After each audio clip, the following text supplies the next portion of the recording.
And welcome back to Comic Frontline, everybody. I am Brant Fowler, aka the Gonzogoose, with you for another comic review. This is continuing the Prelude to Goblin Nation. This is Superior Spider-Man number 26. I think it's point now for this one. This is the last Prelude issue as Goblin Nation kicks off with the next issue. Mike Spider-Slayer and I are kind of alternating between Goblin Nation issues, so that's why this time it's my pick, or it's my turn to cover it. So next time it'll be Mike on Superior Spider-Man number 27. But for now, this issue continues off from the end of last issue where the Avengers decided to intervene. And in this issue we have two main storylines going on here. You have the Green Goblin, aka the Goblin King, and his forces battling the Hobgoblin and his forces. And they're both like, is that Kingsley under that mask? Is that Norman Osborn under that mask? And it's all left very ambiguous until one thing happens that I'll talk about at the end because I don't want to spoil it. But I'll do like a little spoiler section at the end with the theory that I have. And I'll present Chris's theory too, because we were talking about it privately, and he had a theory. But anyway, the other part of the story is Spider-Man and the Spider Army are battling a group of AIM, and all of a sudden the Avengers pop up and like, we gotta talk, and Spidey's like, I'm busy right now, and the Avengers are like, and I don't know why Cap says this, but he says Avengers disassemble, and then they take out AIM, and they're like, okay, now it's time to talk, because this is Avengers business. And so, of course, we know from the last issue that they discovered that Spidey deleted his medical scans, and they're trying to get behind that, get the story behind that and everything. And he brings it up as a matter of privacy and all this stuff. They're not quite buying it, but what else can they do? He quits the Avengers, and there you go. That's the shorthand of that whole interaction. The other side of it, you have the goblins battling. By the end of it, there's one goblin standing, and there's more hints as to who the Green Goblin is, and there is actually a revelation of who the Hobgoblin is or isn't. And I'm not going to give that away because it leads into an interesting part that may play out in this whole Goblin Nation thing. So overall, I felt like this issue was a bit rushed.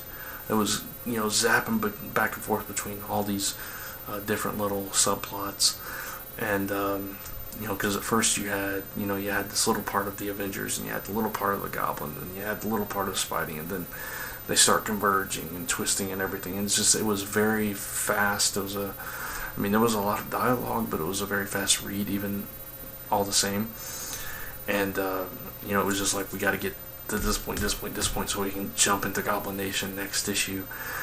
It could have been decompressed a little bit better, or a little bit to allow another Prelude issue, or it could have just been paced out a little bit more leading up to this point. But whatever. So yeah, it was slightly rushed, but still we got some interesting developments, and we got everything into place where it needs to be, I guess, heading into Goblin Nation. Oh, duh, I totally forgot to mention the other part of that, and that's part of why it felt rushed and everything was going on. There was another element to this story, which was Peter Parker. He was inside, of course, his mind buried deep, and there was like all these scenes building up through it, through the issue of him trying to figure out how he's going to come back. And he's like, at first he's all depressed. He's like, there's barely any left of me. I'm not at full capacity. How am I going to defeat him now? And then he's like, I'm never going to give up. And it's kind of the beginning steps of how he's going to push his way back to the top. So you had all that going on in this one issue. It was a little bit much. But overall, it was a decent issue. Definitely not the best issue. It was definitely a transitional issue, trying to get all these things wrapped up to the point that we can enter into Goblin Nation and focus on that.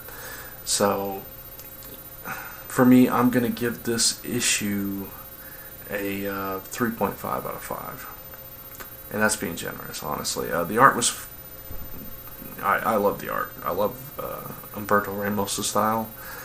I felt like, a lot of the detail work was very nice. A lot of the action was great. There was this big splash page of the goblins facing off, and that was really nice. But it just felt very rushed. So 3.5 out of 5.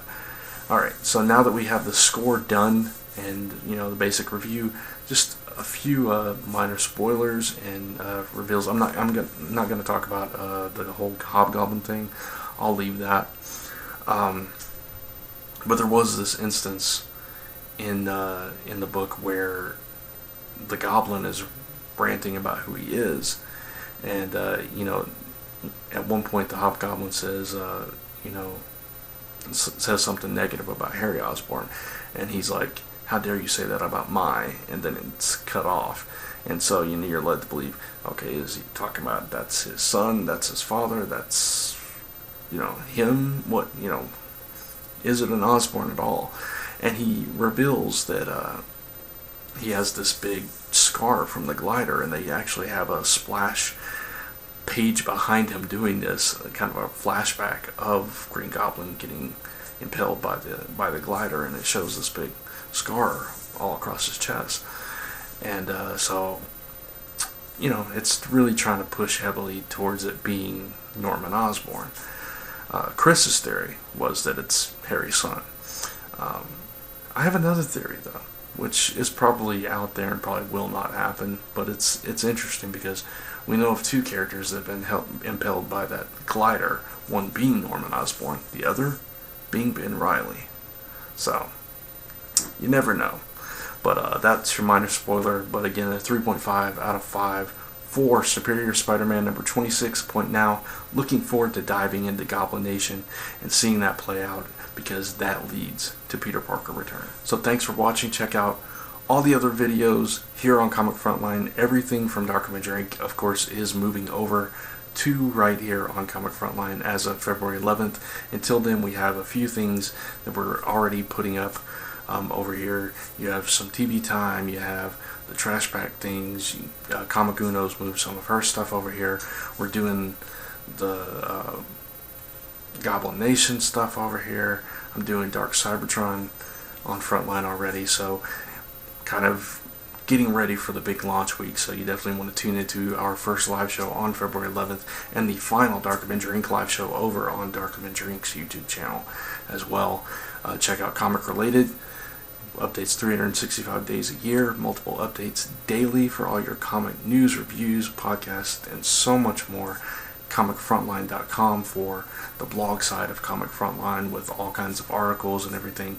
Both are your number one source for your comic news. And check out Zone 4 podcast every Friday, Zone4Podcast.com, ComicRelated.com, and various other places that you can find it as well. And starting on February 14th, you'll find it right here on Comic Frontline. So until the next review, thanks for watching, and I'll see you next time.